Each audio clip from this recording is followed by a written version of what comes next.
பிரபஞ்ச இசைமையம் இசைஞானி ஐயா இளையராஜா அவர்களுடைய கர்நாடக சங்கீதம் மற்றும் நாட்டுப்புற பாடல்கள், மேற்கத்திய கிளாசிக்கல் இசை இவற்றை ஒன்றாக இணைத்து எப்படி சிறப்பான ஒரு இசையை நமக்கு தந்தார்கள் என்பது பற்றிய என்னுடைய அறிவிற்கு எட்டிய சிறு சிறு விளக்கங்களை கொடுத்தேன். அதில் மேலக்கர்த்தா ராகங்களை பற்றி பார்த்தோம். அதை பற்றி ஒவ்வொரு ராகங்களை பற்றி விரிவாக நாம் பார்க்க வேண்டியிருக்கின்றது.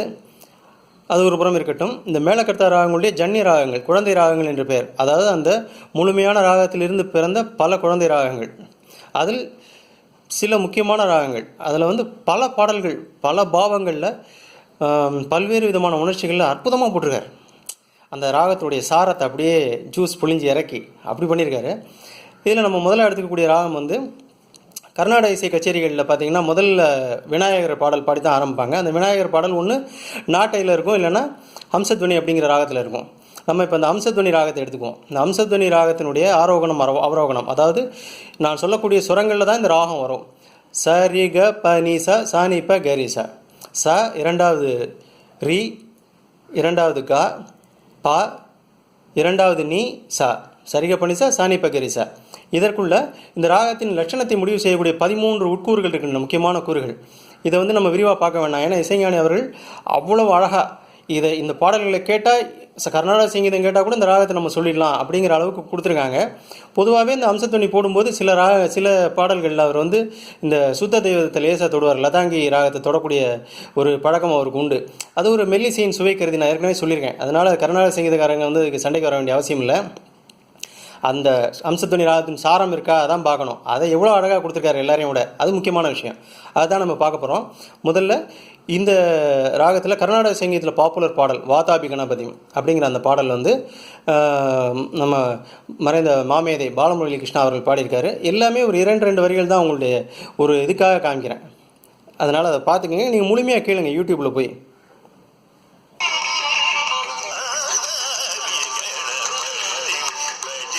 ஆடியோ கொஞ்சம் ஃபீபிளாக இருக்கும், பார்த்துக்குங்க. ஏன்னா இது காப்பிரைட்டுக்கெலாம் உட்பட்ட விஷயங்கள், அதனால் சிறிய அளவில் எடுத்துக்கிட்டு இருக்கேன். நீங்கள் கொஞ்சம் ஆராய்ச்சி பண்ணுங்கள்.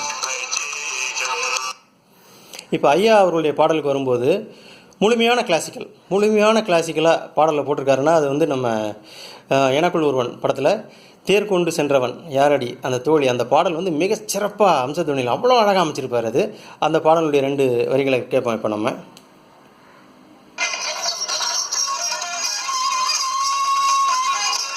சரிக பனி ரி சாணி ப சரிக பனி கரி. நீங்கள் தெரிஞ்சுக்கிறதுக்காக சொல்கிறேன். சுத்தமான அம்சத்துவனி.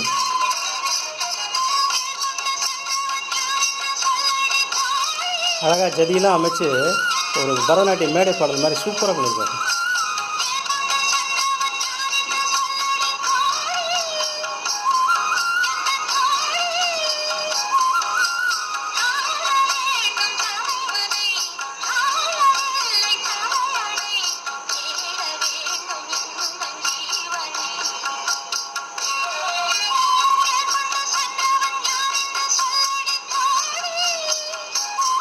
அழகான ஒரு அம்சத்தனி பாருங்க.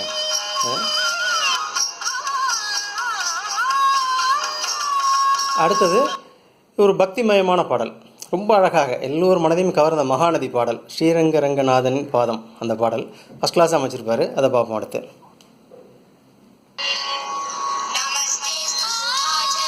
அந்த ஸ்லோகத்தை அழகாக அமைச்சு அதில் ஒரு ஹம்மிங் கொடுத்து, அதற்கு பிறகு ஆர்கெஸ்ட்ரேஷனில் ஃபஸ்ட் கிளாஸாக ஒரு கிராமிய மெட்டில் ஆனால் அம்சத்தில் புகுந்து விளையாண்டு பாலியனுடைய ஒரு தெய்வீகமான வரிகள்.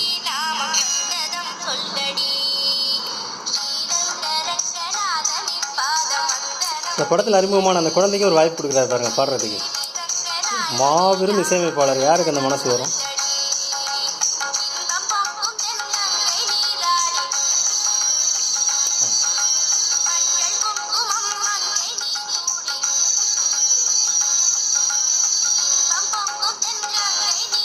ஆடியோ கொஞ்சம் புவர் குவாலிட்டியாக இருக்கலாம். நீங்கள் இந்த பாடல்கள்லாம் குறிச்சிக்கிட்டு ஒரு சேர கேளுங்க. ஒரு 10 பாடல்னால் இந்த அம்சத்தை 10 பாடலில் சேர்ந்து கேட்டிங்கன்னா அந்த ராகத்தை கண்டுபிடிக்கக்கூடிய பழக்கத்தை ஐயாவே கற்றுக் கொடுத்துருவார். பிரபஞ்ச இசைமையம். அதனால தான் அது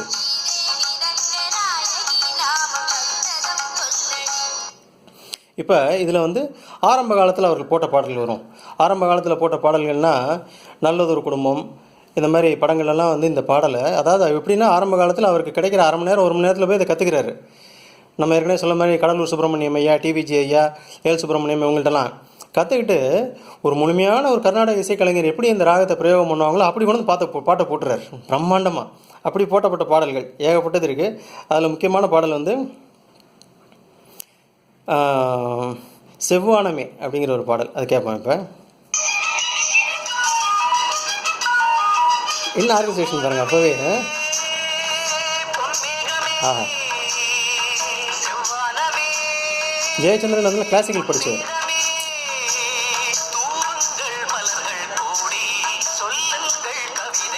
இதெல்லாம் ஒரு கம்பீரமான அம்சத்துவனி. அடாடா,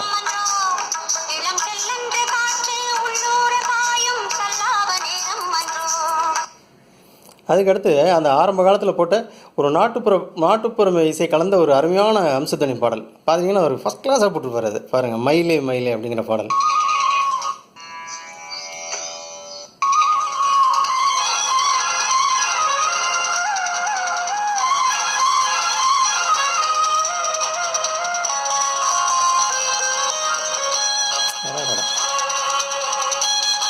இதெல்லாம் வந்து அந்த ராகத்துடைய சுரங்களை அசைச்சு அந்த கமகங்களோடு போட்ட பாட்டு.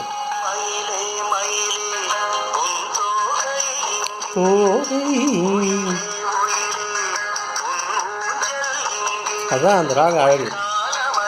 குளிர்காலம் அல்லவோ தனிமையில் விட.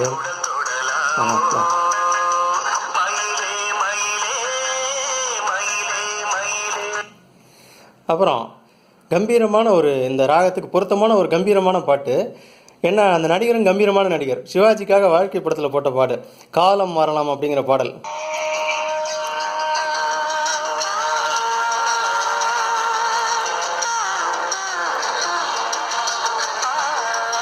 இந்த பாடல்கள்லாம் நான் சொன்ன மாதிரி ஒரு அந்நிய சுரத்தை தொற்றுப்பார் சரணங்களில்.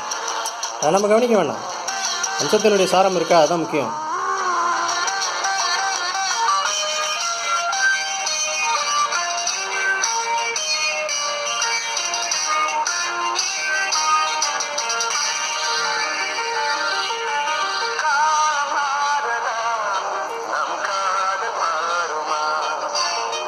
இதில் அந்த ராக அழகு தடைகள் தோன்றும் போது பாருங்க.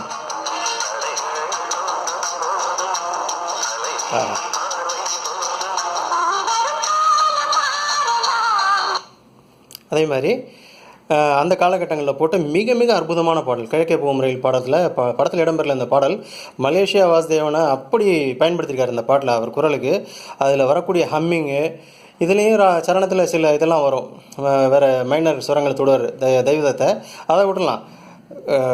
அம்சத்துவனினுடைய சாரம் அதுதான் முக்கியம். அதுக்கு என்ன ஒரு ஆர்கெஸ்ட்ரேஷன், என்ன கோரஸ், நாதஸ்வரம் அதில்.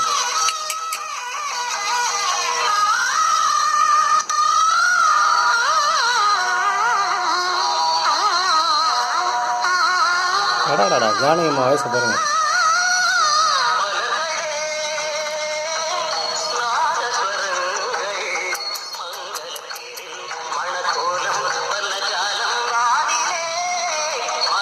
சுத்தம். அப்புறம் சமகாலத்தில் வரும்போது அந்த பாடலில் கொஞ்சம் இனிமையான, கொஞ்சம் ஒரு வெஸ்டர்ன் கிளாசிக்கல் டைப்பில் வரக்கூடிய பாடல்கள். அதில் முக்கியமான பாட்டு முதல்ல நான் சொல்லக்கூடிய பாடல் படிப்படியாக போவோம். அதில் வந்து நிலவு வந்தது அப்படிங்கிற ஒரு அருமையான பாடல், நல்ல ஒரு ஹம்மிங்கோடு ஆரம்பிக்கும்.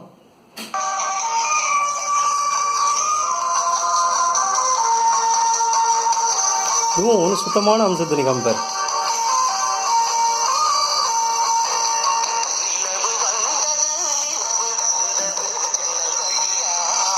ஜன்னல் வழியாக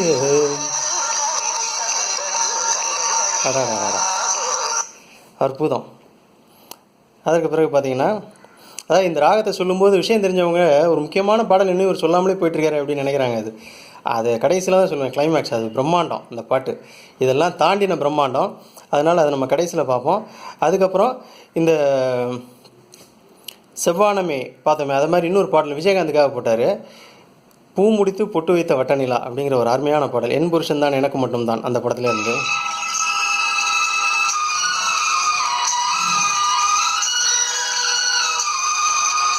இதுவும் ஜெயச்சந்திரன் தான்.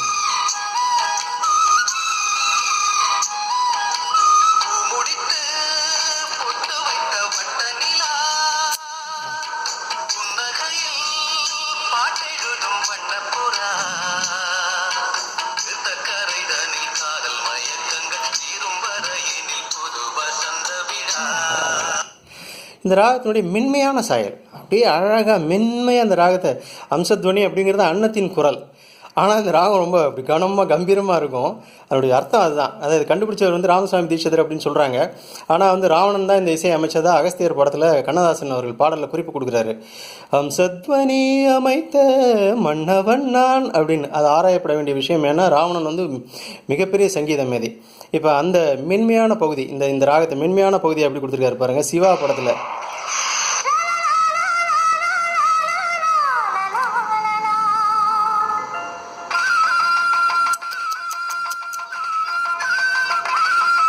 அற்புதமான ஒரு டைமென்ஷன் இது. இந்த ராகத்துக்கு வேற டைமென்ஷன்.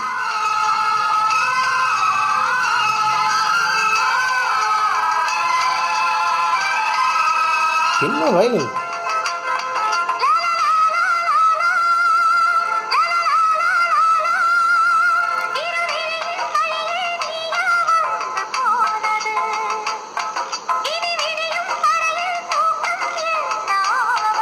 அழகான அம்சத்துணி.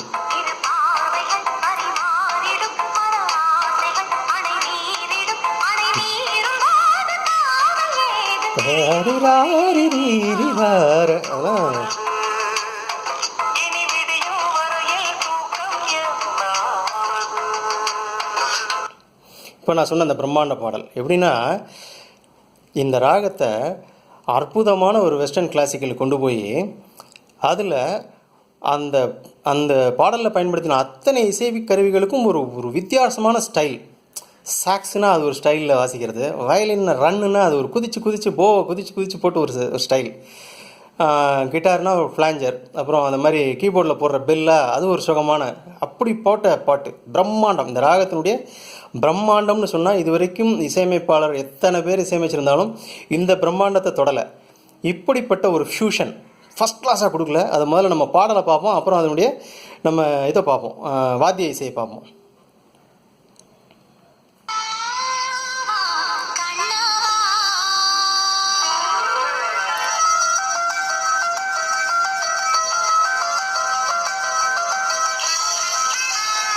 சாக்ஸ் என்ன ஸ்டைலு!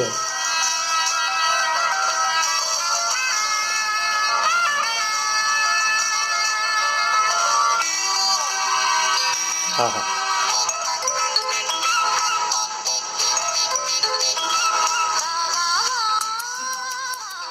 இந்த ராகத்தில் இந்த டியூன்லாம் நினைச்சே பார்க்க முடியாதுங்க. பாப்பா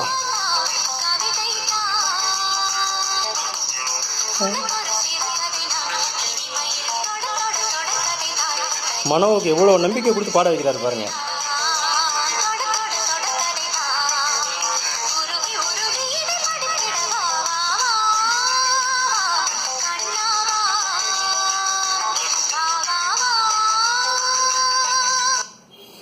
இப்போ இதனுடைய பிஜிஎம் அந்த ஸ்டைலுக்காக சொல்கிறேன்.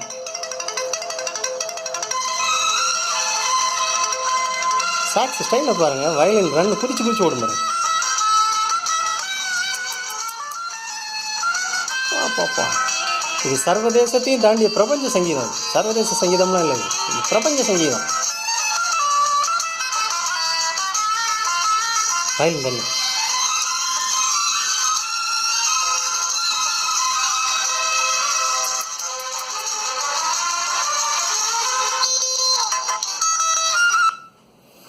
இது வந்து மனிதனுடைய திறமைகள், இசையினுடைய எல்லை, இதெல்லாம் தாண்டின மாபெரும் சாதனை. இது மாதிரி பல ராகங்கள் இருக்குது, எத்தனை பாடல்கள் ஒன்றுன்னா நம்ம பார்ப்போம். இப்போது பிரபஞ்ச இசை மையம் ஐயா இசைஞானி இளையராஜா அவர்கள் இருக்கும் இடத்தை நோக்கி வணங்கி உங்களிடமிருந்து விடைபெறுகிறேன். நன்றி, வணக்கம்.